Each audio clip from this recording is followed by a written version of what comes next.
Hello dear students. मेरा नाम अनिल कुमार श्रीवास्तव है। इस समय मैं भारत के पड़ोसी देश बांग्लादेश पर चर्चा करने जा रहा हूँ। दरअसल इस पर मैं पहले भी कई वीडियो बना चुका हूँ। आप सभी लोगों को पता है 5 अगस्त 2024 को वहाँ नाहिद इस्लाम नामक एक स्टूडेंट के द्वारा शुरू किए गए आंदोलन के फलस्वरूप वहाँ एक बहुत बड़े पैमाने पर आंदोलन खड़ा हो गया और इस्लामिक कट्टरपंथ का उभार हो गया। शेख हसीना को देश छोड़कर भागना पड़ा और भारत के हिंडन एयरबेस नोएडा के पास उनको, यानी उत्तर प्रदेश में स्थित है हिंडन एयरबेस, वहाँ उनको शरण लेनी पड़ी।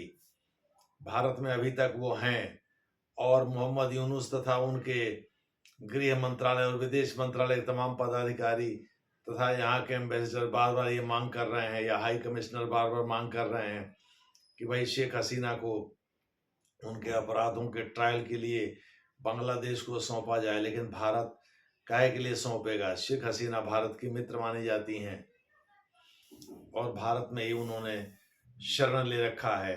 बहरहाल बांग्लादेश के आर्मी चीफ हैं वकारुज्जमा, जो भगाए थे इनको, शेख हसीना को। आर्मी चीफ का ही प्रमुख रोल होता है। आर्मी चीफ वकारुज्जमा हैं बांग्लादेश के। उन्होंने अभी एक वक्तव्य जारी किया जिसमें उन्होंने कहा है कि देश की कानून व्यवस्था की जिम्मेदारी अब सेना की होगी।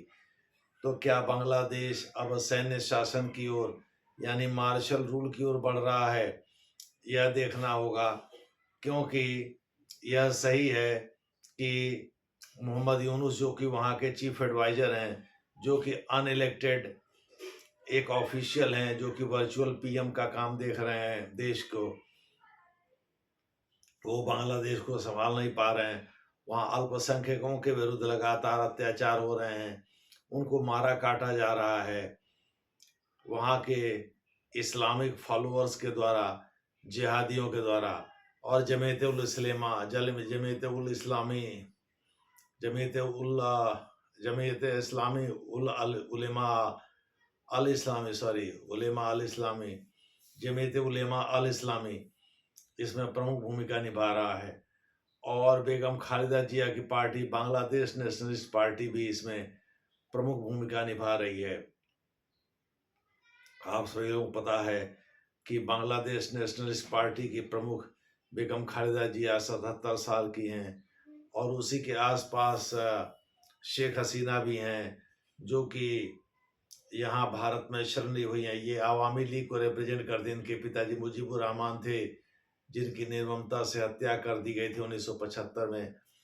और हत्या का श्रेय किसी को अगर जाता है या किसी के मत्थे यह कलंक है, तो वह पूर्व राष्ट्रपति जो कि बेगम खालिदा जिया के हस्बैंड रहे हैं, जियाउर रहमान साहब, उनके सर पर है। जियाउर रहमान की भी 1981 में हत्या कर दी गई थी।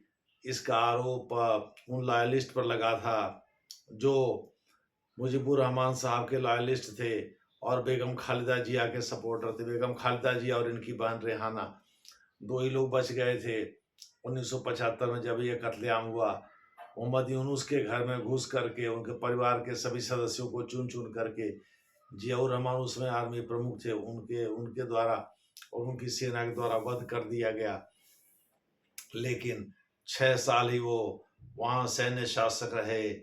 उसके बाद से उसी दौरान उन्होंने बांग्लादेश नेशनलिस्ट पार्टी का गठन किया और सार्क की भी अवधारणा को साकार किया, यानी सार्क जैसा एक संगठन होना चाहिए। उनका उद्देश्य वैसे नकारात्मक था कि भारत को सार्क के मंच पर साझा मंच पर लाकर भारत को बेइज्जत करना था, क्योंकि वो इस्लामिक कट्टरपंथ को सपोर्ट करते थे, पाकिस्तान के पिट्ठू थे। इसलिए उन्होंने बंगबंधु, जो मुजीबुर रहमान थे, जो इंदिरा गांधी को अपनी बहन मानते थे, उनका कत्ल करवा दिया था। खास करके जुल्फिकार अली भुट्टो, जिनकी खुद फांसी हो गई थी 1978 या 79 में अप्रैल में, जियाउर हक के इशारे पर, जनरल जियाउल हक के इशारे पर। वो उस समय आपको बताते चलें हार गए थे पूरी तरह से। ईस्ट पाकिस्तान था बांग्लादेश पहले। ईस्ट पाकिस्तान में पीपीपी, पाकिस्तान पीपल्स पार्टी, बुरी तरह से चुनाव हार गई थी अवामी लीग, जो कि मुस्लिम लीग से ही अलग होकर के बनी थी। मुजीबुर रहमान के हाथों बुरी पराजय के बाद बौखला गए थे जुल्फिकार अली भुट्टो, और उन्होंने ही यहाँ पहले जनरल टिक्का खां था, जिसे बांग्लादेश में बूचर ऑफ बांग्लादेश कहा जाता, उसने वहाँ खुली छूट दे दी सेना के सिपाहियों को और सेना के लोगों को। भाई बांग्लादेश में जो बांग्ला बोलने वाले लोग हैं, ज़्यादातर लोग तो बांग्ला ही बोलते थे, तो वहाँ हिंदू या मुस्लिम दोनों के साथ अभद्र, महिलाओं के साथ खास करके बहुत अभद्र व्यवहार किया गया और उनका कत्लेआम भी किया गया। इसके बाद जनरल टिक्का खान को फील्ड मार्शल याहिया खान, जो पाकिस्तान के मिलिट्री डिक्टेटर थे, उन्होंने रिकॉल कर लिया था, वापस बुला लिया था और ए के नियाजी को भेजा था। उन्हीं समय में बांग्लादेश बना था। ईस्ट पाकिस्तान भारत के हाथों पराजित हो गया था और वास्तव में 93,000 जो सैनिक थे पाकिस्तान के, वो भारत के सामने सरेंडर कर दिए। लेफ्टिनेंट जनरल JS अरोड़ा इसका नेतृत्व कर रहे थे सेना का, जिससे ईस्ट पाकिस्तान को पराजय मिली थी। ईस्ट पाकिस्तान में पाकिस्तानी सैनिक थे, उनकी तादाद बहुत थी, लेकिन कुशल रणनीति के आधार पर भारत ने यह युद्ध जीत दिया था और general JF Jacob, lieutenant general JF Jacob, जो कि पूर्वी कमांड के कमांडर इन चीफ थे, उनको फिर जनरल मानेकशॉ ने SHFJ मानेकशॉ, उस समय आर्मी चीफ थे, उन्होंने भेजा था सरेंडर पेपर लेकर के, और वो पहुंचे थे ढाका और उन्होंने ए के नियाजी से सरेंडर पेपर पर हस्ताक्षर करवा लिए थे। ए के नियाजी उस समय वहाँ के गवर्नर थे, यानी ईस्ट पाकिस्तान के गवर्नर थे। इसीलिए पाकिस्तान में ए के नियाजी शब्द जो है बहुत ही बुरी दृष्टि से देखा जाता है। और कुछ दिन पहले इमरान खान को भी नियाजी कहा जाता था, लेकिन सच्चाई ये है कि पाकिस्तान में कई नियाजी हैं जो पाकिस्तान में रहते हुए भी पाकिस्तान के हित के बारे में नहीं सोचते। खैर, वो तो लंबी बहस हो जाएगी। बहरहाल, बांग्लादेश में जो वहाँ के वकारुज्जमा हैं, जो कि वहाँ के आर्मी चीफ हैं, उन्होंने कानून और व्यवस्था की जिम्मेदारी अपने हाथ में लेने की बात कही। अब सवाल ये छिड़ गया है मीडिया में कि कहीं ऐसा तो नहीं है बांग्लादेश अब सेना की तरफ, सैन्य शासन की ओर बढ़ रहा है। दूसरे शब्दों में वकारुज्जमा साहब जो है, मोहम्मद यूनुस के कुशासन को देखते हुए ये बात कहे हैं। कहीं ऐसा तो नहीं है, चूंकि अनइलेक्टेड